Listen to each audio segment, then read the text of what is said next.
আসসালামু আলাইকুম রহমতুল্লাহ।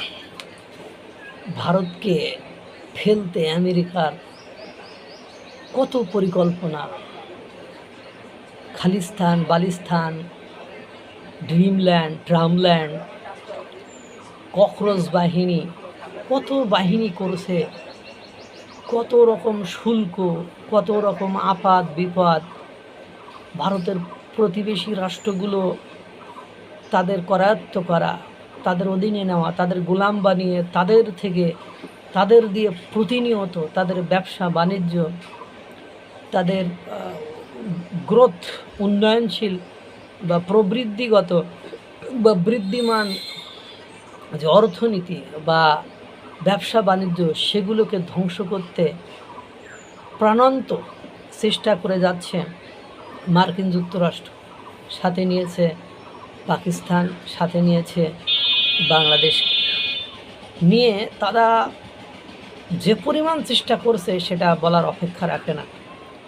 সেই দেখেন আপনার ট্যারিফ, অত শুল্ক, সেটা 25, 50, 100, কিছু কিছু সেক্টরে 100, কিছু কিছু সেক্টরে 200, একের পর এক নিষেধাজ্ঞা।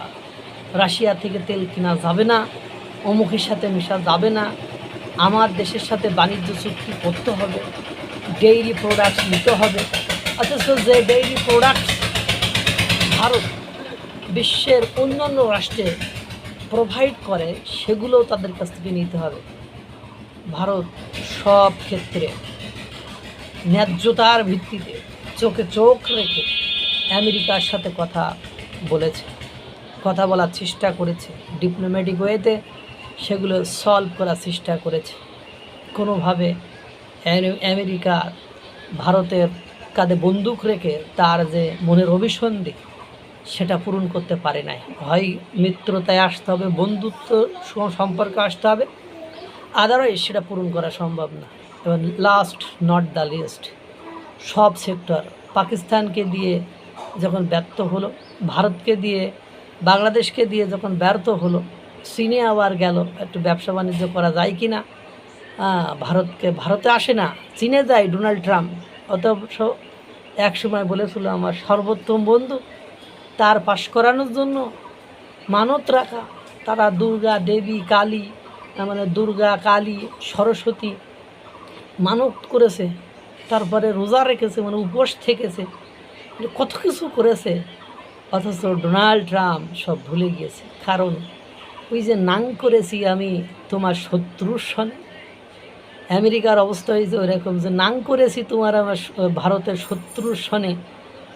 এই জন্য ভারতকে আরও ভালো লাগে। কিন্তু ভারতের সাথে শত্রুতার ফল ইতিমধ্যে অনেকগুলো সেক্টরে মার্কিন যুক্তরাষ্ট্র পাচ্ছে এবং পেয়ে যাচ্ছে।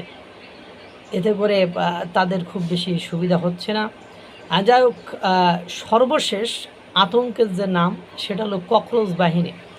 আপনারা জানেন ইতোমধ্যে মার্কিন যুক্তরাষ্ট্র, পাকিস্তান সরকার পতন ঘটিয়েছে, শ্রীলঙ্কা, নেপাল, বাংলাদেশ, ইন্দোনেশিয়া, মানে এই সকল রাষ্ট্রের গণঅভ্যুত্থান করে, অর্থাৎ আপনার ভারতের যারা প্রতিবেশী তাদের জেনজি, অর্থাৎ নতুন লাস্ট প্রজন্ম যেটাকে বলা হয়, এই জেনজিকে উত্তপ্ত করে খেপিয়ে তাদেরকে টুল হিসাবে ব্যবহার করে সরকার পরিবর্তন করে ভারত বিমুখ এবং ভারতের সাথে শত্রুতাপূর্ণ সম্পর্ক তৈরি করার ব্যবস্থা করেছে। অবশ্য কিছু কিছু রাষ্ট্র সেটা পরবর্তীতে দেউলিয়াত্ব বরণ করে, বুঝে, উপলব্ধি করে তারা আবার ভারতের দ্বারস্থ হয়েছে। এখন যখন কোনো প্রতিবেশী দিয়ে নিজেরা, আমেরিকা নিজে ভারতকে করায়ত্ত বা ভারতকে বিপদে ফেলতে পারছে না, যদিও সাময়িকভাবে অর্থনৈতিকভাবে তারা ক্ষতিগ্রস্ত হচ্ছে, তারপরেও কোনো না কোনো সেক্টর থেকে ভারত ঠিকই তাদের ডিপ্লোম্যাটসি দিয়ে, ভারত তাদের দূরদর্শিতা দিয়ে, তাদের চাণক্য নীতি দিয়ে সেটা পুষিয়ে নিচ্ছে।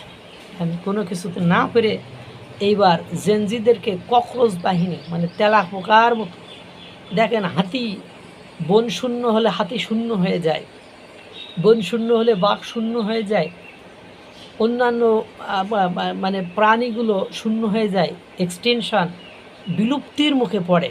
কিন্তু দেখবেন তেলাপোকা সে সামান্য বাথরুমের বুকে ময়লা আবর্জনার মধ্যে থেকে সে বেঁচে থাকে এবং তার উৎপাদন প্রোডাকশান মানে হিউজ পরিমাণ হয়। দেখবেন যারা রান্নাঘরে এদের উৎপাদন হয়, যদিও চড় চাবড় খাইলেই এদের মরণ হয়, এদের মৃত্যু ঘটে।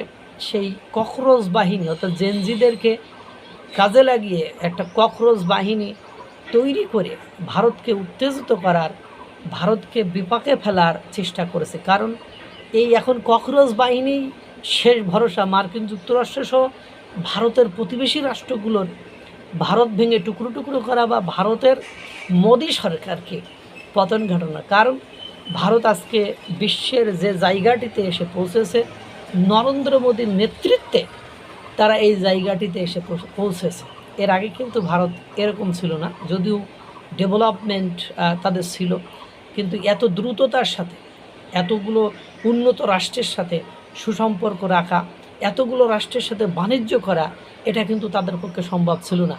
চোখে চোখ রেখে কথা বলা, যার সাথে যেভাবে ট্রিট করা, মানে আমেরিকার মতো রাষ্ট্রকে রাষ্ট্রের থ্রেটের মুখেও মাথা হেট না করা, নিজেকে ছোট অবস্থানে নিয়ে না যাওয়ার যে সাহসিক দুঃসাহসিক যে আচরণ তারা করেছে। দেখেন, একটা পোশাক শিল্পর একটা বড় সেক্টর, যে সেক্টরটি ধ্বংস হলে একটা দেশ, মাঝে মাঝে কিছু দেশও ধ্বংস হয়ে যেতে পারে।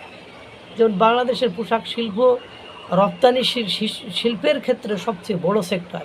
সেই সেক্টরটির মুখের দিকে তাকিয়ে বাংলাদেশ গোলামি পর্যন্ত, গোলামি চুক্তি যেটাকে অনেকেই বলছে গোলামি চুক্তি পর্যন্ত করে ফেলেছে। অথচ দেখেন ভারতেরও কিন্তু এই সেক্টরটা খুব স্ট্রং সেক্টর এবং মার্কিন যুক্তরাষ্ট্রে এই সেক্টরে তারা প্রচুর পরিমাণ রপ্তানি করত।